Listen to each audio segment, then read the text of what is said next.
British सत्ता जब सत्ता में आई तो उनका एक उद्देश्य था कि अब भारत में संवैधानिक सुधार भी करने चाहिए।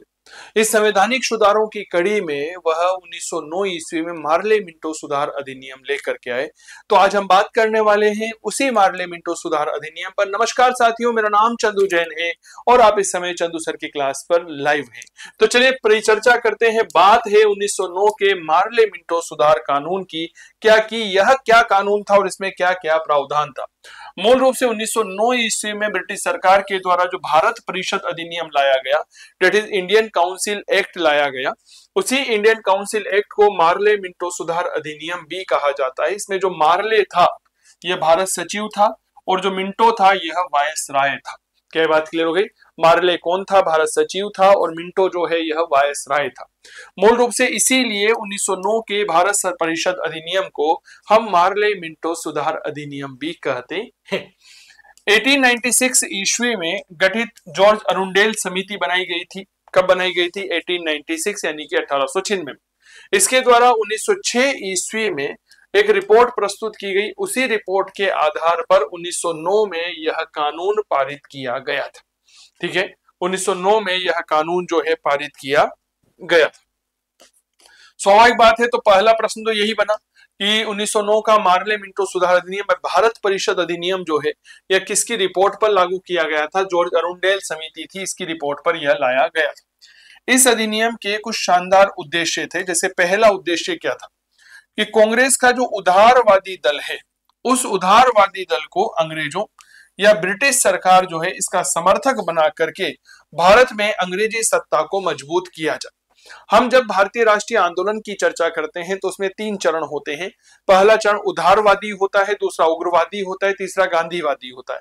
उदारवादी जो है, लिबरलिज्म जो है, इनका एक ही उद्देश्य था कि केवल और केवल संवैधानिक गतिरोध के माध्यम से, या हम ऐसा कह सकते हैं केवल समझौते हो गए, बैठकें हो गई, भाषण हो गए, परिपत्र हो गए, इनके माध्यम से हमें आजादी मिल सकती है। जबकि उग्रवादी कहा सकते थे कि सब याचना नहीं, अब रण होगा, जीवन जय या मरण होगा।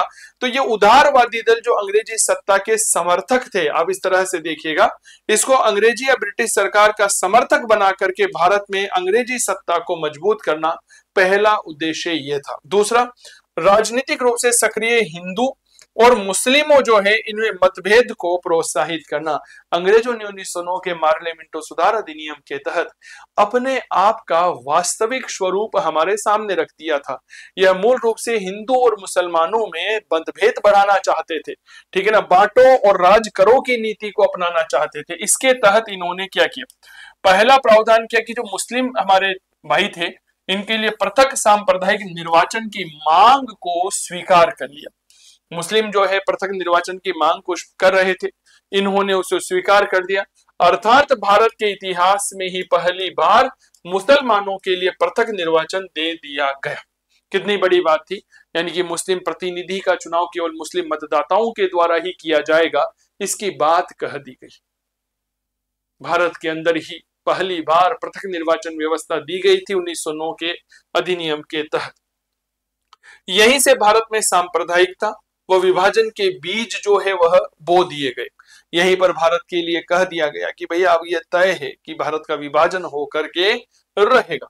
अंग्रेजों द्वारा भारत में फूट डालो और राज करो की जो नीति थी उसका चरितार्थ किया गया कि भैया फूट डालो और राज करो। डिवाइड एंड रूल की पॉलिसी जो है 1909 के मार्ले मिंटो सुधार अधिनियम, यह सुधारों का अधिनियम नहीं था, यह देश के विभाजन का अधिनियम था, जिसने विभाजन की लकीर खींचने का काम किया था।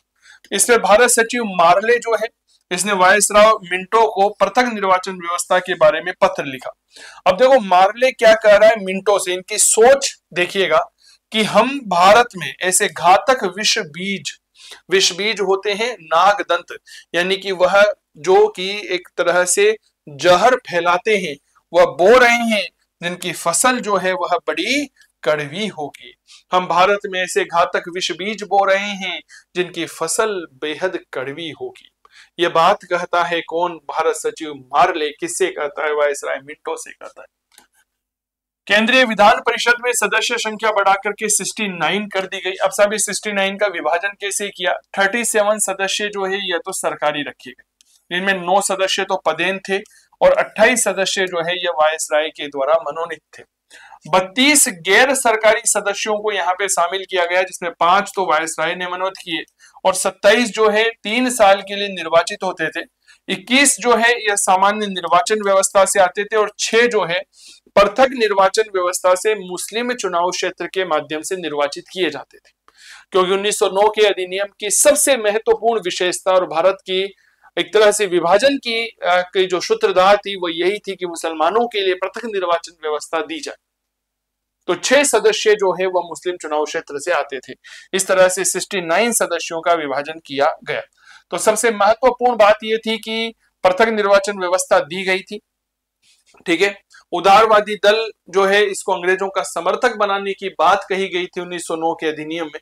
तो ये थी कहानी 1909 के अधिनियम की। बाकी आप इतिहास विषय के ऑनलाइन कोर्स लेना चाहते हैं तो आज ही गूगल प्ले स्टोर से आप हमारा एप्लीकेशन चंदू सर की क्लास मोबाइल एप्लीकेशन को डाउनलोड कर सकते हैं। आरपीएससी फर्स्ट ग्रेड का लाइव कोर्स चल रहा है इतिहास विषय पेपर 2 का। रिकॉर्डेड कोर्स भी है फर्स्ट ग्रेड पेपर 2 इतिहास विषय का लाइव रिकॉर्डेड कोर्स। इस तरह के शानदार कोर्स आपको यहाँ पर मिल जाएंगे। गूगल प्ले स्टोर से आप चंदू सर की क्लास मोबाइल एप्लीकेशन को डाउनलोड कर सकते हैं। हम वो हैं जो इतिहास को नए तरीके से पढ़ाते हैं, पुराना रिकॉर्डेड कोर्स नहीं देता हूँ। पूरे राजस्थान में एकमात्र लाइव बैच जो है वह चंदू सर की क्लास के मंच पर ही चल रहा है मेरे प्यारे साथियों।